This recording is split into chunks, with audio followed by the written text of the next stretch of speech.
તો આજે આપણે બનાવીશું હોલી સ્પેશિયલ ઘઉંના લોટના માલપુઆ। હા ફ્રેન્ડ્સ, જો રોટલી ભાખરીમાં યુઝ કરતા હોઈએ છે ને એ જ લોટનું બનાવીશું। તો તમે કોઈ પણ બીજા ઓકેશનમાં કાં તો તમને ઇન્સ્ટન્ટ ખાવાનું મન થાય તો આ રેસીપી બનતા બિલકુલ વાર નથી લાગતી, તો એન્ડ સુધી જોજો।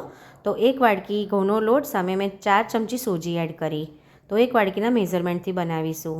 તો સોજી એડ કરવાથી એક તો પહેલાં ફૂલેલા સરસ રહેશે અને જારી પણ સરસ પડશે, સાથે એનું બાઇન્ડિંગ પણ ફાઇન આવે છે।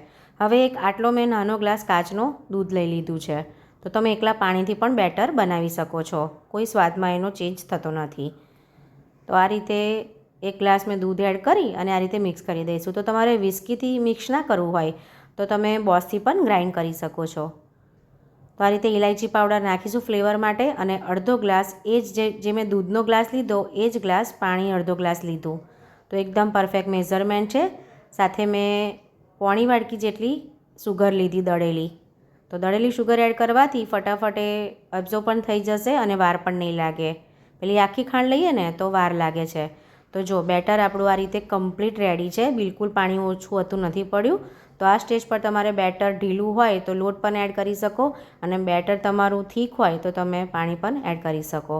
તો રિબિન વર્ક થાય એવું બેટર આપણે રાખવાનું, એક ધાર્યું પડવું જોઈએ। હવે 15 થી 20 મિનિટ માટે રેસ્ટમાં મૂકી દઈશું। ત્યાં સુધી મેં તેલને પણ ગરમ થવા મૂકી દીધું ધીમા તાપે। હવે ચાસણી પણ કરી દઈશું। તો 1 વાડકી ખાંડ લેવાની છે, તમારે બધું મેઝરમેન્ટથી કરશો ને તો પરફેક્ટ જ થશે, અને થોડું ધ્યાન રાખવાનું આપણે। સાથે 1 વાડકી પાણી લીધું, 1 વાડકી ખાંડ 1 વાડકી પાણી, સાથે થોડું ઇલાયચી પાવડર કરી અને ધીમા ગેસ પર મેં ચાસણી થવા મૂકી દીધી। હવે અહીંયા 15 મિનિટ થઈ ગઈ છે। 15 મિનિટ પછી આપણે સરસ એવું ફૂલી પણ ગયું છે આપણું બેટર, અને આ રેસ્ટ આપવાથી આપણા સોફ્ટ પણ થશે। હવે વલિયારી એડ કરી, તમે મરી પણ એડ કરી શકો છો, તો મેં મરીને સ્કીપ કર્યા છે। તો વલિયારી તમારે સ્કીપ કરવી હોય તો પણ, ભાવતું હોય તો એડ કરવાનું, ના ભાવતું હોય તો નહીં કરવાનું। તો આ રીતે ધીમા તાપ પર આપણે ચાસણી થવા પણ મૂકી દીધી છે। તો 10 થી 12 મિનિટ ધીમા તાપ પર થવા દેવાની। તો ચાસણીને આપણે 1 તારની કે 2 તારની નથી કરવાની, આપણે ચીપચીપી થાય ત્યાં સુધી જ આપણે ચાસણીને રાખવાની છે। જો તમે 1 કે 2 તારની થઈ જશે તો માલપુઆ બિલકુલ સારા નહીં લાગે, તો ચાસણીમાં પણ ધ્યાન રાખવાનું છે। હવે તેલ પણ આપણું ગરમ થઈ ગયું છે, બેટર પણ સરસ ફૂલી ગયું છે। તો એક ધાર્યું આ રીતે આપણે કરચી હોય જે ચમચો ગોળ, એનાથી આપણે આ રીતે એક ધાર્યું પડે એ રીતે આપણે એને કરી દેવાનું। તો બેટરને આપણે બિલકુલ ફેલાવવાનું નથી ચમચાથી, આ રીતે જ આપણે કરવાનું છે, એની જાતે શેપ લઈ લેશે। તો આ રીતે આપણે એને થવા દેવાનું, પહેલાં ધીમા અને પછી તમને લાગે તો ફાસ્ટ કરવાનો, બાકી ધીમા ગેસ પર જ લો ટુ મીડિયમ ફ્લેમ પર જ કરવાનું। તો જો કેટલું સરસ એવું ફૂલી ગયું છે એની જાતે, આપણે બિલકુલ ઓઇલ પણ ઉપર નથી એડ કર્યું। તો બંને સાઈડથી ગોલ્ડન બ્રાઉન થાય ત્યાં સુધી આપણે એને થવા દેવાનું, કાચું ના રહી જાય એ વાતનું પણ ખાસ ધ્યાન રાખવાનું તળતી વખતે। તો પહેલું કર્યું છે એટલે અનશેપ આવ્યો છે, તો શેપનું આપણે નહીં, પણ આપણા માલપુઆ તો એકદમ સોફ્ટ અને ફાઇન થયા છે। ચાસણી મેં બંધ કરી દીધી છે, થઈ ગઈ છે। તો હવે બીજું પણ આપણે આ રીતે બધા માલપુઆ કરી દઈશું। તો જો આ રીતે બેટર કેટલું સરસ એક ધાર્યું પડે છે તમે જોઈ શકો છો, અને શેપ પણ એનો ગોળ સરસ આવી ગયો છે। તો આ રીતે જો તમારે ફૂલતું ના હોય તો તમારે ચમચાના મદદથી તમને તેલ ઉપર પણ સ્પ્રેડ આ રીતે કરી શકો છો, તો સરસ એવું ફૂલી જશે। મારા બધા સરસ એવા માલપુઆ ફાઇન ફૂલ્યા હતા અને એકદમ સોફ્ટ બન્યા હતા, અને એકદમ જ્યુસી પણ બન્યા હતા। તો આ રીતે ચોક્કસથી ટ્રાય કરજો, બંને સાઈડથી આપણે ગોલ્ડન બ્રાઉનના થવા દેવાના છે। બધા મેદાના ચોખાના લોટના પણ કરતા હોય છે, પણ હું આ ઘઉંના લોટના કર્યા એટલે મેં તમારી સાથે રેસીપી શેર કરી। તો આ રીતે હું બધા જ માલપુઆ કરી લઈશ, બધા સરસ એવા ફૂલે છે ફટાફટ, વાર પણ નથી લાગતી માલપુઆ થતાં। તો તમને ઇન્સ્ટન્ટ ખાવાનું મન થાય કાં તો કોઈ ગેસ્ટ આવવાના ત્યારે પણ આ રેસીપી ચોક્કસથી ટ્રાય કરજો।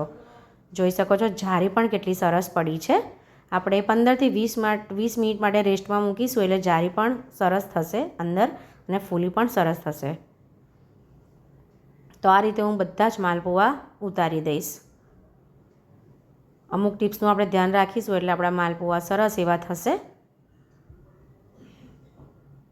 તો ઘઉંના લોટના આપણે કરીએ તો બાળકોને પણ નડતા નથી હોતા, મેદાના થોડા પચવામાં પણ મુશ્કેલ હોય છે। તો આ રીતે ઘઉંના લોટના માલપુઆ ચોક્કસથી ટ્રાય કરજો। હવે ચાસણી મારી ટ્રાન્સફર મેં કરી લીધી છે। તો ચાસણી બહુ ગરમ હોય તો માલપુઆ તમારે એકદમ ઠંડા રાખવાના છે, બંને વસ્તુ ગરમ નથી રાખવાની, એ વાતનું પણ ખાસ ધ્યાન રાખવાનું છે. તો જો કેટલા સરસ ફૂલીને રેડી થાય છે. તો બંને ગરમ હશે ને તો માલપુઆ તમારા અંદર જ તૂટી જશે, તો એ વાતનું પણ ધ્યાન રાખવાનું. તો આ રીતે માલપુઆ ઠંડા છે અને ચાસણી એકદમ થોડી એવી ગરમ છે. હવે આપણે બધા માલપુઆ અંદર એડ કરી દઈશું અને આ રીતે ચમચાની મદદથી એને સ્પ્રેડ કરી દઈશું, એટલે ચાસણી છેક અંદર સુધી સરસ એવી એબ્સોર્બ થઈ જાય. હવે ઢાંકીને એને 20 મિનિટ માટે રહેવા દઈશું. તમારી સાથે ટાઈમ હોય તો તમે વધારે પણ રહેવા દો. આ રીતે 20 મિનિટ પછી ચેક કરી લઈશું તો વાવ, એકદમ સરસ ચાસણી એબ્સોર્બ થઈ છે અને જ્યુસી પણ થયા હતા, બહુ જ ફાઇન એવા. તો જો કેટલા સોફ્ટ છે, લેતા લેતા પડી જાય છે.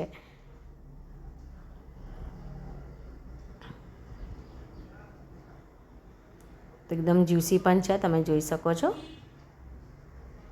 તો આ રીતે આપણે સર્વ કરી લઈશું.